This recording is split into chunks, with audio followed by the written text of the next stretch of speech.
ముందుగా కార్మికుల స్మారక దినోత్సవం గురించి చెప్పుకుందాం. కార్మికుల సంక్షేమం చట్టాలు, కార్మికుల ఆవశ్యకత ఏ దేశ ప్రగతినైనా నిర్దేశించే సత్తా కార్మిక వర్గానికి ఉంటుంది.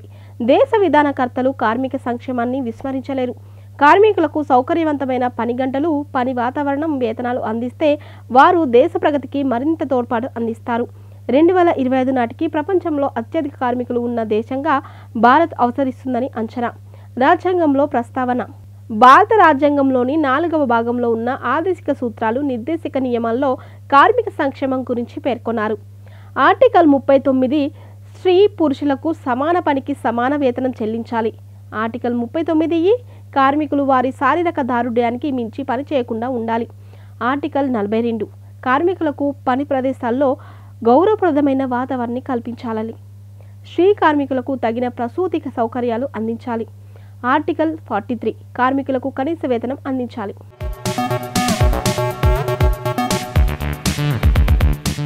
కార్మికులకు విరామం, విశ్రాంతి, మానసిక వికాసాన్ని కల్పించేందుకు ప్రయత్నించాలి. ఆర్టికల్ 43A పరిశ్రమల యాజమాన్యంలో కార్మికులకు భాగస్వామ్యం కల్పించాలి. కార్మిక సంక్షేమం పథకాలు. అటల్ పెన్షన్ యోజన ఈ పథకాన్ని కేంద్రం 2015లో ప్రారంభించింది. అసంఘటిత రంగంలోని కార్మికుల సంక్షేమం దీని లక్ష్యం. Pension fund regulatory and development authority దీన్ని నిర్వహిస్తుంది. ఏదైనా బ్యాంకులో సేవను గాను కలిగి 18 నుంచి 40 సంవత్సరాల మధ్య వయసు వారు ఈ పథకంలో చేరడానికి అర్హులు. కనీసం 20 ఏళ్లు ఈ పథకంలో కొనసాగాలి. 60 ఏళ్లు నిండాక వారు డిపాజిట్ చేసిన మొత్తాన్ని 1000 రూపాయల నుంచి 5000 వరకు నెలవారీ పెన్షన్ లభిస్తుంది.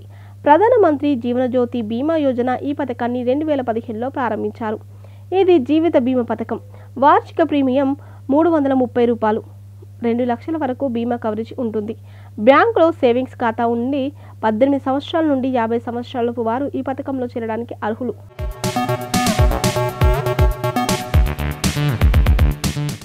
దీన్ని ఏటా రెన్యువల్ చేసుకోవాలి. 50 ఏళ్లకు దగ్గరగా ఉన్నవారు ఈ పథకంలో చేరితే 55 సంవత్సరాలు వచ్చే వరకు వార్షిక ప్రీమియం చెల్లిస్తే బీమా సదుపాయం లభిస్తుంది. స్వావలంబన్ దీన్ని 2010లో ప్రారంభించారు. అసంఘటిత రంగంలోని కార్మికుల్లో పొదుపు అలవాటును పెంపొందించడం దీని లక్ష్యం. ఈ పథకంలో చేరిన ప్రతి కార్మికుడికి కేంద్ర ప్రభుత్వం 1000 రూపాయల చొప్పున తన వాటాగా చెల్లిస్తుంది. ప్రధానమంత్రి సురక్ష బీమా యోజన ఇది వ్యక్తిగత ప్రమాద బీమా పథకం. 2017లో ప్రారంభించారు. ఏడాదికి 12 ప్రీమియం చెల్లించాలి. బ్యాంకులో పొదుపు ఖాతా కలిగి 18 నుంచి 70 ఏళ్ల మధ్య వయసు వారు దీనికి అర్హులు. పాలసీదారు ఏదైనా ప్రమాదంలో మరణించినా లేదా శాశ్వత అంగవైకల్యానికి గురైన 2 లక్షల రూపాయల నష్టపరిహారానికి లభిస్తుంది. అసంఘటిత రంగ వాటా పెరుగుదల. మన దేశ ఉపాధి రంగంలో అసంఘటిత రంగ కార్మికుల వాటా 1977 నుంచి 78 నాటికి 92.2% ఉంది. అప్పటికి ఇంకా ప్రపంచీకరణ ప్రభావం మొదలు కాలేదు.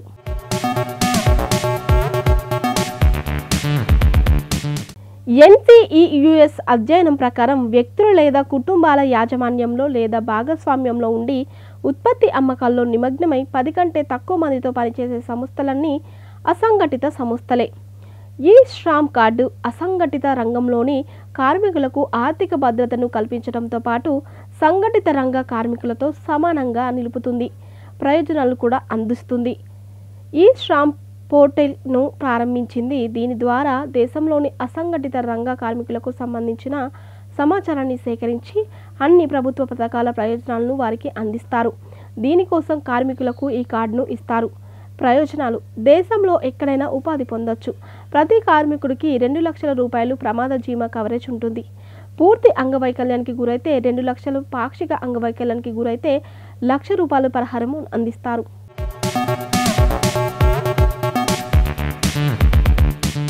అసంఘటిత రంగంలో పనిచేసే 16 నుంచి 59 ఏళ్ల వయసు వారు ఈ కార్డు కోసం దరఖాస్తు చేసుకోవచ్చు. ఇది ఉచితం. ఈ కార్డుదారులకు ప్రధానమంత్రి శ్రమయోగి మన్జ్ యోజన, స్వయం ఉపాధి కోసం జాతీయ పెన్షన్ పథకం, ప్రధానమంత్రి జీవన్ జ్యోతి బీమా యోజన, అటల్ పెన్షన్ యోజన, ప్రజా పంపిణీ వ్యవస్థ, ప్రధానమంత్రి ఆవాస్ యోజన, ఆయుష్మాన్ భారత్ లాంటి ప్రయోజనాలు పొందొచ్చు. 1948 ఈ చట్టం ప్రకారం సంస్థ ప్రతి 150 మంది కార్మికులకు ఒక ప్రథమ చికిత్స పేటిక బాక్సును 500కు మంది మించి కార్మికులు ఉంటే అంబులెన్స్ సౌకర్యాన్ని కల్పించాలి. కార్మికులకు విశ్రాంతి గదులు, భోజనశాలను ఏర్పాటు చేయాలి. 500 కంటే ఎక్కువ కార్మికులు ఉంటే వారి యోగక్షేమాల పర్యవేక్షణకు ఒక సంక్షేమ అధికారిని నియమించాలి. 30 మందికి మించి మహిళా కార్మికులు పనిచేస్తుంటే శిశు సంరక్షణ కార్యక్రమాన్ని ఏర్పాటు చేయాలి. 250 మందికి మించి కార్మికులు ఉంటే క్యాంటీన్ వసతి కల్పించాలి.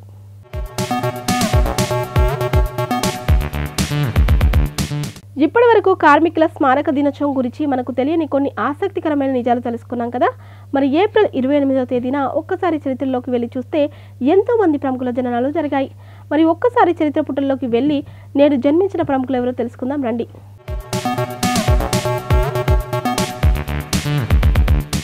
సమంత తెలుగు, తమిళ్ భాషల్లో నటించిన భారతీయ నటి. కెరియర్ తొలినాళ్ళలో మోడలింగ్ చేసిన సమంత 2007లో రవివర్మన్ దర్శకత్వంలో మాస్కోవిన్ కావేరి సినిమాలో నటించేందుకు ఒప్పుకున్నప్పటికీ తన తొలి చిత్రమైన ఏం మాయ చేసావే సినిమాతో 2010లో తెలుగు పరిశ్రమలోకి అడుగుపెట్టింది.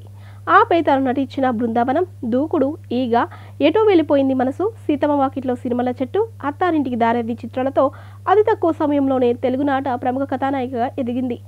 మరోపక్క ఏకకాల తమిళ నిర్మాణం నాని ఎటో వెళ్ళిపోయింది మనసు, ఏకకాల తమిళ నిర్మాణం నీదానే ఎన్ పొన్వసంతం సినిమాలతో తమిళంలో గుర్తింపు పొందిన సమంత ఆపై అంజన్, కత్తి సినిమాలతో తమిళనాట కూడా ప్రముఖ కథానాయికగా ఎదిగింది.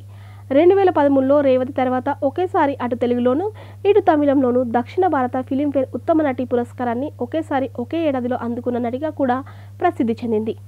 Samantha Hindi web series the family man యొక్క 2వ సీజన్లో రాజీ పాత్రను పోషించింది. సమంత 1987 ఏప్రిల్ 28న జోసెఫ్ ప్రభు, నిన్నెట్టే ప్రభు దంపతులకు జన్మించింది.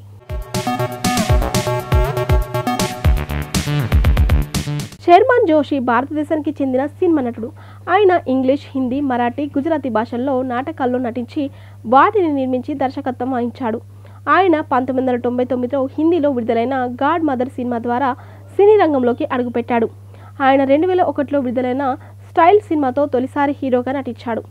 శర్మన్ జోషి రంగ్ దే బసంతి, గోల్మాల్ 3, ఈడియట్స్, మిషన్ మంగళ్ వంటి చిత్రాల్లో సహాయ నటి పాత్రలో నటించాడు. శర్మన్ జోషి 1979 ఏప్రిల్ 28న నాగపూర్, మహారాష్ట్రలో జన్మించారు.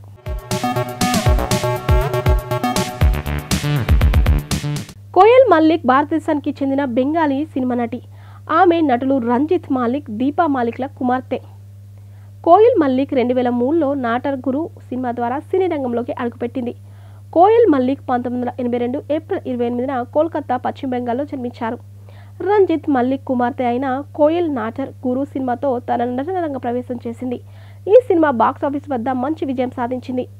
వాణిజ్యపరంగా విజయవంతమైన శుభో దృష్టి, మోన్ మోనేనా, ప్రేమర్ కహిని, రంగ్ పంచ్, అరుంధతి మరిన్ని సినిమాల్లో కూడా నటించింది. ఆమె కీర్తిని పొందింది.